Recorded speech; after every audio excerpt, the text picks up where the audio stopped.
Bem, a papaína é uma enzima proteolítica presente no látex da Carica papaya line, que é o fruto do mamão, né, muito conhecido aqui em todo o país tropical. E o látex desse fruto, é importante que se diga que ele é riquíssimo em endopeptidases, porém, a papaína é apenas 8% da sua composição é da papaína, quer dizer, é absolutamente indevido o uso do látex diretamente no tratamento de qualquer tipo de ferida. Nós utilizamos essa papaína principalmente em solução, é utilizada também em gel. Essa papaína se apresenta em pó, num pó branco, ela é facilmente solúvel em água, tem um pH próximo de 4,8 a 6,2, e o aspecto macroscópico dela deve ser de um pó bastante refinado, bem branquinho e sem odor, preferencialmente sem odor.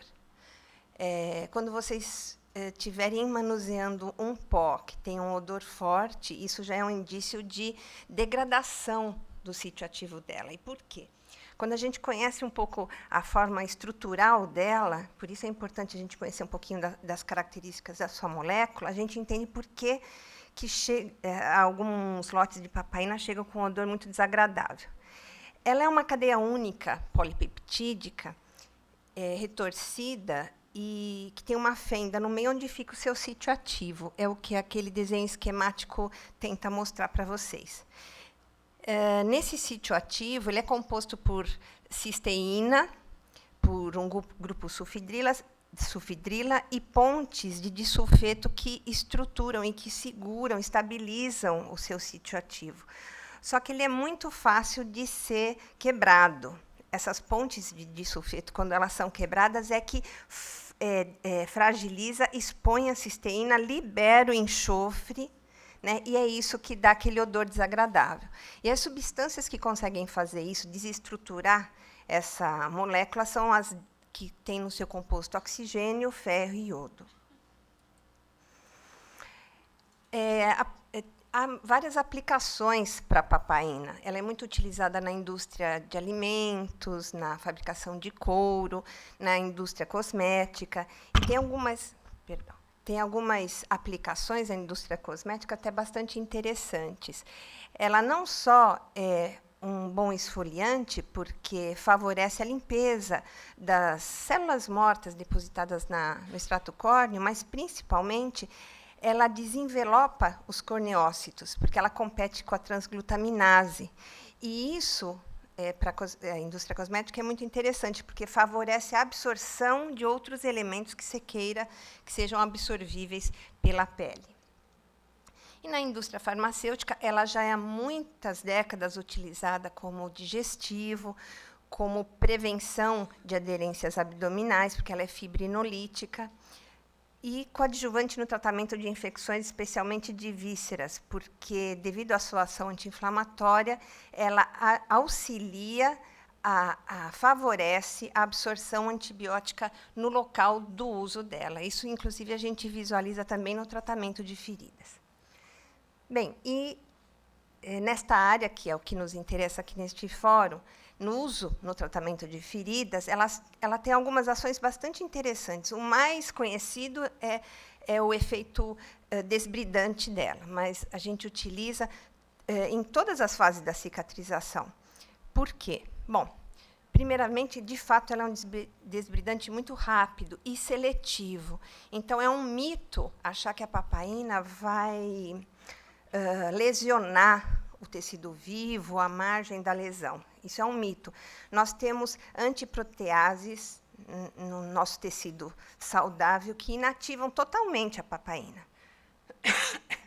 Por isso que ela é tida como um bisturi químico seletivo.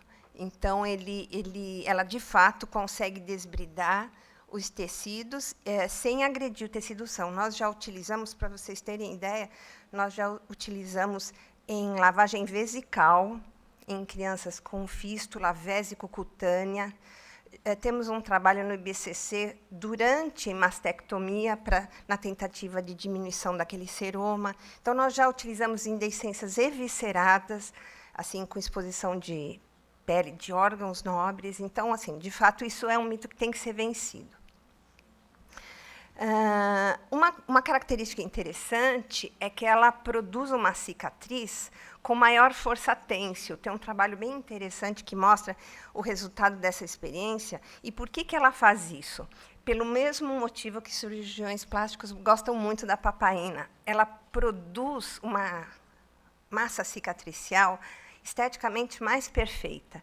Então, tem um trabalho que está até linkado aqui, que mostra que ela alinha os fibroblastos, então faz com que a formação da fibra do colágeno se dê de uma maneira mais ordenada, o que em alguns processos, algumas pessoas, o processo da cicatrização nem sempre se dá assim.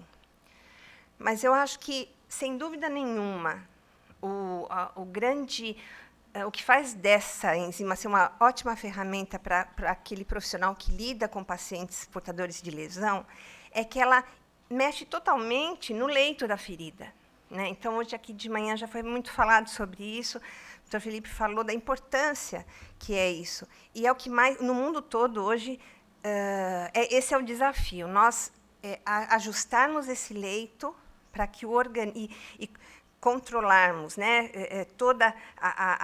todos os fatores que estão segurando o processo de cicatrização, seja por conta da patologia, das comorbidades ou dos hábitos do paciente, e, para quem trata do leito, melhorar as condições desse leito para que a cicatrização se dê de uma maneira fisiológica. E como que ela faz isso? No conceito de Wound Barrier Preparation, que a Associação Europeia de Wound Management fala, assim, apregoa já há tantos anos, e o professor Falanga também tem artigos maravilhosos sobre isso, existem 4 coisas que a gente tem que monitorar, que é o que o acrônimo TIME vem propor. Então, é o T de tissue, né? Então, assim, estabelecer um bom tecido no leito dessa lesão, controle da infecção, controle da umidade e das margens. Então, com a papaína, a gente consegue atacar essas 4 bases de preparo do leito da lesão. Como que ela faz? Então, primeiramente, ela remove os debris. Na margem, removendo os debris, todas as células que não estiverem saudáveis, ela vai conseguir quebrar, por ser uma enzima proteolítica. Então, aquelas células senescentes, que é o que hoje se teme, que vão se depositando na margem da lesão, e, às vezes, fazem com que ela fique sem responder, ela consegue dissolver sem causar nenhum trauma. Então, com isso, você vitaliza a margem da lesão. Então, imediatamente, você percebe, em poucos dias, um começo de contração dessa ferida. Ela dissolve os debris do leito, favorecendo a vazão de fluidos saudáveis. Então, existe uma suposição de que ela diminua as MMPs, também as metaloproteases do leito da ferida, reduz o processo inflamatório local, é bactericida em algumas concentrações, a gente já vai ver isso quando, e talvez por ela, isso é uma mera suposição também, por fazer uma limpeza química no leito dessa ferida, nos ajude a não deixar que se instale um biofilme local. Existem os 2 mitos que eu já citei, né, a questão da corrosão e o sangramento. Ela é fibrinolítica, não é que ela cause sangramento, porque o próprio ferro do sangue inativa a papaína. Então, quando você tiver tecido vivo, ela interfere na cascata de coagulação, dissolvendo a fibrina, e você pode ter um sangramento momentâneo, mas bastante rápido e não chega a mudar, a ter um sangramento importante. A experiência aqui no Brasil, com relação à papaína, começou em 82. Teve um caminho muito interessante. Acho que nem o Dr. Fábio falou, aquelas coisas de coincidência. Pelo menos comigo também foi assim. Não planejei imaginar que a papaína pudesse ser uma ferramenta tão interessante, né, para tratamento de feridas. Mas, em 82, tendo conhecimento de que os índios, na África, usam o mamão para cicatrização de lesões, eu comecei a investigar aqui no Brasil com a FUNAI se isso também acontecia aqui. E descobri que sim. Isso começou a me incomodar e comecei a estudar o fruto, nem sabia que era papaína até então. E pesquisando, e olha que naquela época não tinha internet, a gente pesquisava na biblioteca, com os índex médicos, tomos e tomos e tomos de índex. Então, com muitos meses procurando, eu descobri alguns trabalhos soviéticos, na época era a União Soviética, né, já falando de papaína. E aí que eu fiz o link, falei, bom, então não é a vitamina C, que eu achava que era a vitamina C que causava a cicatrização. Então, não é a vitamina C, então é a papaína que age. E comecei a desenvolver uma técnica in natura, usando o próprio fruto, assim como os indígenas utilizavam.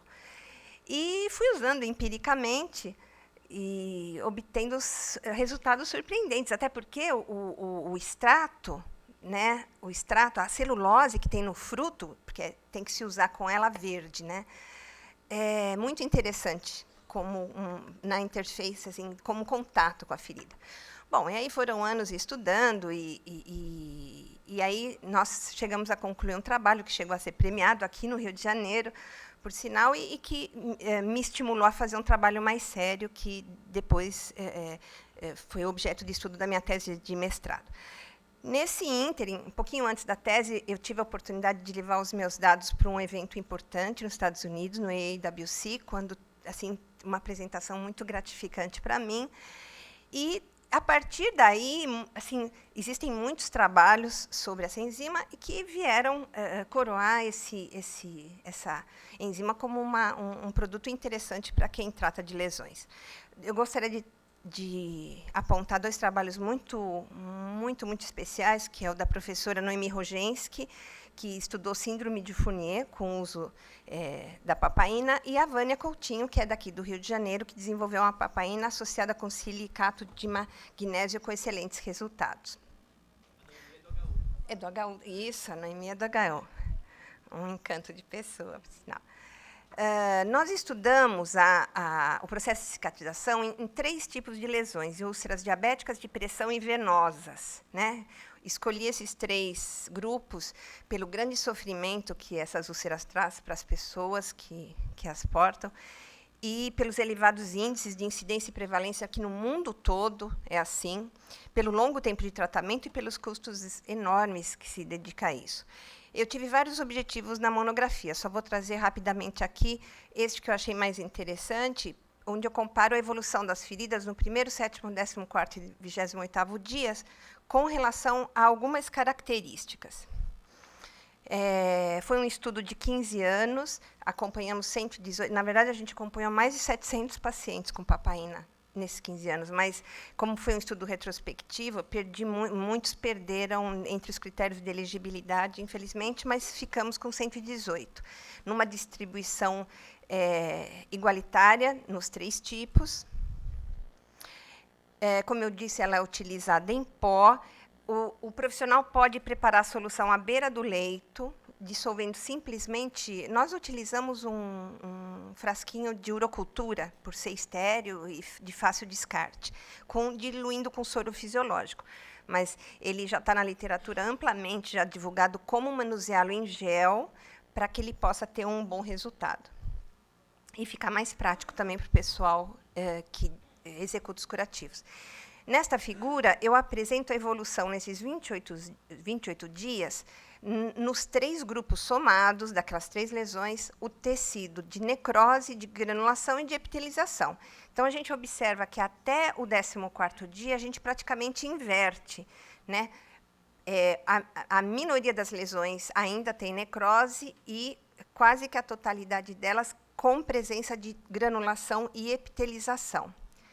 Nesta outra figura, eu considero a presença do exudato. Então, aqui a gente compara, nos mesmos dias, o tipo, qual é a presença, qual é a característica do exudato vigente. Então, você tem aqui uma diminuição quase total até o 14º dia, minimizando totalmente até o 21º. Aqui a presença de sinais flogísticos. É interessantíssima a ação anti-inflamatória dela. Ela age tanto em prostaglandinas, quanto por remover os debris, ela tira esse fator importante de processo, que starta o processo inflamatório. Então, os sinais, aqui foi considerado ao menos presença de um dos sinais flogísticos, né? Então, quase que, no primeiro dia, quase que todas as lesões possuíam. No 7º, já uma diminuição muito significativa, com remissão completa até o 28º, dos 3 grupos. E, dentre as conclusões tidas, as relacionadas com esses dados que eu apresentei para vocês, a gente considerou que houve remoção total da necrose, extinção da exudação purulenta, remissão dos sinais flogísticos, desenvolvimento do tecido de granulação e epitelização e diminuição da dor durante e entre os curativos, que foi uma outra variável que a gente controlou durante o trabalho. E eu pensei só alguns trabalhos internacionais para trazer para vocês.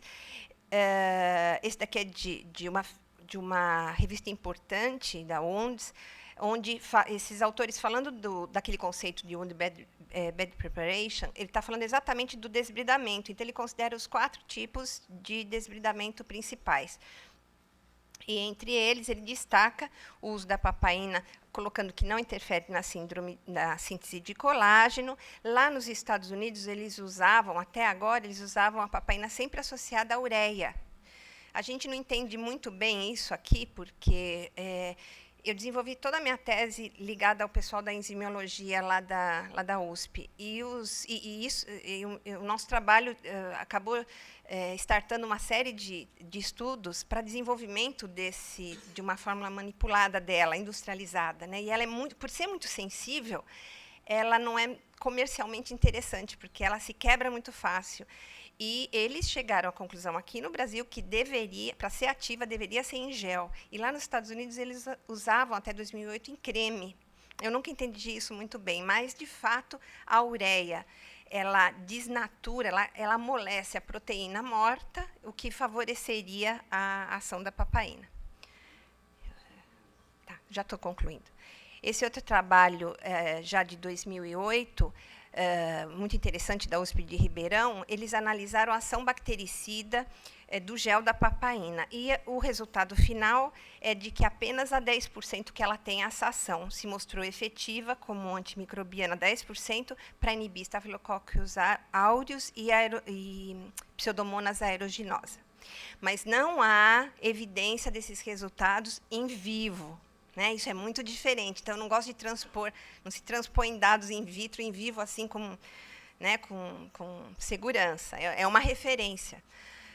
Esse outro trabalho, faz uma análise de eficácia da enzima de colagenase de papaína, e com um grupo controle com vaselina. A colagenase se mostrou mais eficaz do que a vaselina, e a papaína mais eficaz do que a colagenase. Este trabalho de 2012 vale super a pena para quem quer estudar a matéria, porque faz uma revisão sistemática bem ampla, tá? Consultando bases de dados várias, e percebeu-se que a maioria dos trabalhos são descritivos, exploratórios, tem um único ensaio clínico randomizado e controlado, mostrando que a gente precisa de mais pesquisas com maior rigor metodológico para proporcionar evidências fortes, né, do uso dessa enzima. Bom, eu não posso deixar de falar para vocês uma informação importante. Até 2008, nos Estados Unidos, haviam 35 produtos industrializados à base de papaína. Aí o FDA, essas daqui eu só elenquei 7, assim, só para dar nome e sobrenome delas para vocês. Mas em 2008, o FDA soltou uma recomendação interrompendo a fabricação, mandou recolher toda a papaína do mercado. Por quê? Descobriu que nenhum desses 35 produtos tinha autorização do FDA para ser industrializado e comercializado. Isso caiu que nem uma bomba aqui, porque eu uso isso há 27, 28 anos. Já uso. Me senti muito insegura e estudei o que eu pude para tentar entender a atitude do FDA. Encontrei uma referência, essa de 2003, que mostra, assim, ela apresenta possíveis reações do tipo queda de pH, aceleração do ritmo cardíaco, relacionado a uma alergia, até a choque anafilático, e sugere que pessoas alérgicas ao látex possam ser alérgicas à papaína.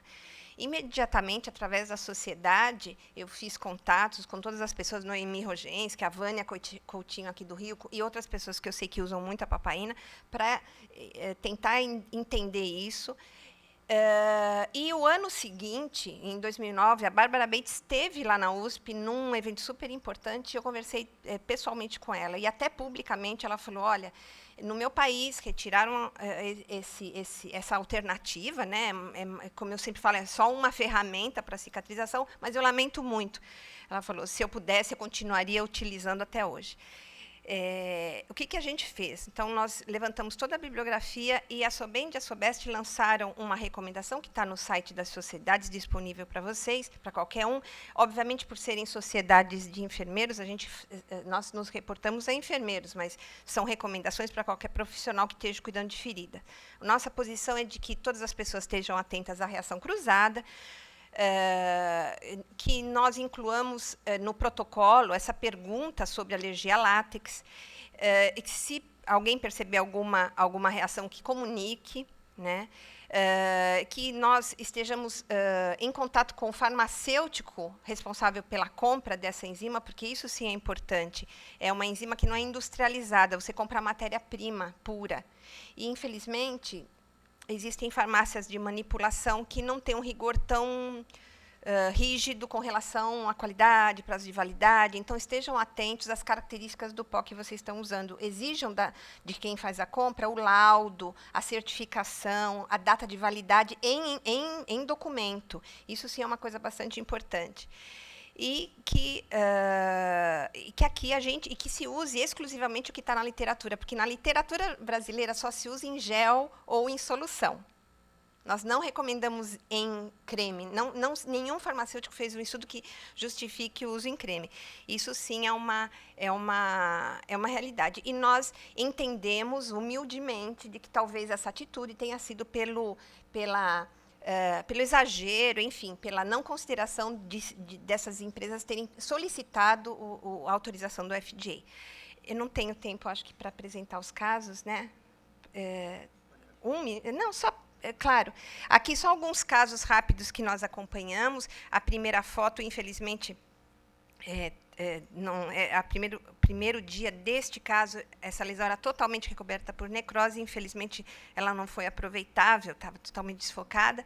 Era um senhor que ia amputar já essa perna. Ele veio de Salvador na tentativa de fazer um tratamento alternativo, porque ele já tinha amputado o terço distal desse pé, mas e já ia amputar a perna. Foi quando a filha trouxe ele para São Paulo. Nós começamos a usar, foi exclusivamente utilizado aqui papaína e uma gase não aderente, e com 96 dias de curativo, ele teve a cicatrização total da lesão.